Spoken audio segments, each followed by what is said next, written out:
வணக்கம், நான் உங்கள் மேகலா. இன்னைக்கு சுவையான ரசம் எப்படி வைக்கலான்னு பார்க்கலாம். ரசம் வைக்க தேவையான பொருட்கள்: மிளகு, ஜீரகம், கடுகு, கொத்தமல்லி, கருவேப்பிலை, தக்காளி, பூண்டு, காய்ந்த மிளகாய், புளி, பச்சை மிளகாய், உப்பு, எண்ணெய். இப்போ ஒரு மிக்ஸி ஜார் எடுத்துக்கோங்க. ஒரு ஸ்பூன் மிளகு, ஒரு ஸ்பூன் ஜீரகம், 2 பச்சை மிளகா இந்த மாதிரி தோலோடைய உள்ள ஆட் பண்ணிக்கோங்க. இதை இப்போ அரைச்சிடலாம். ரொம்ப பேஸ்ட்டாக அரைச்சிடக்கூடாது. இந்த மாதிரி கொரன்னு கொஞ்சம் அரைச்சிக்கோங்க. ஒரு பவுல் எடுத்துக்கோங்க. இந்த புளி ஊற வச்சுருக்கோம் இல்லையா, இந்த புளி தண்ணியை கரைச்சி அந்த பவுலில் ஊற்றிக்கணும்.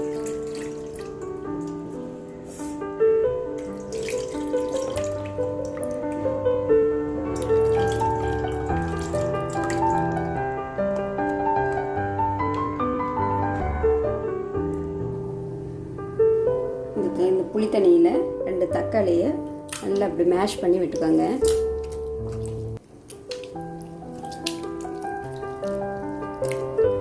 தக்காளியை அரைக்கக்கூடாது, அரைச்சா டேஸ்ட் நல்லா இருக்காது. இந்த மாதிரி மேஷ் பண்ணி விட்டுட்டு இந்த அரைச்சி வச்சிருக்கிற ஜீரக பெப்பர்லேருந்து கொஞ்சம் மசாலாவை அதில் எடுத்து போட்டுக்கோங்க. ஒரு ஸ்பூன் மஞ்சள் பொடி போட்டுக்கோங்க. தேவையான உப்பு போட்டுக்கோங்க. அடுப்பில் தட்டி வச்சுக்கோங்க. ஒரு 50 ml ஆயில் ஊற்றிக்கோங்க. எண்ணெய் சூடாயிடுச்சு. இப்போ கடுகு போட்டுக்கோங்க.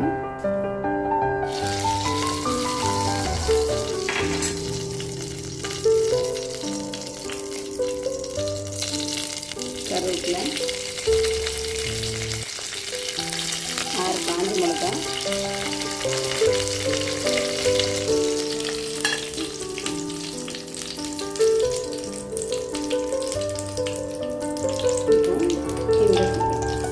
அரைச்சதையும் ஒரு கிண்டி விடுங்க.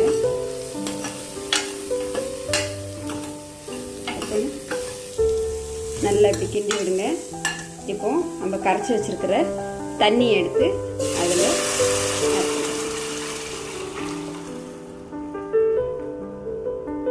ரசத்துக்கு தேவையான கொஞ்சம் தண்ணி ஊற்றிக்கோங்க. புளிப்பு எப்படி இருக்குன்னு பார்த்து.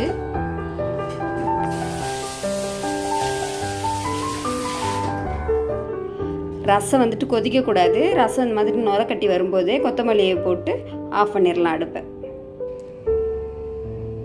சுவையான ரசம் ரெடி. இந்த வீடியோ பிடிச்சிருந்துச்சுன்னா லைக் பண்ணுங்கள், ஷேர் பண்ணுங்கள், கமெண்ட் பண்ணுங்கள். மறக்காமல் சப்ஸ்கிரைப் பண்ணுங்கள். பக்கத்தில் இருக்கிற பெல் ஐக்கானை கிளிக் பண்ணுங்கள்.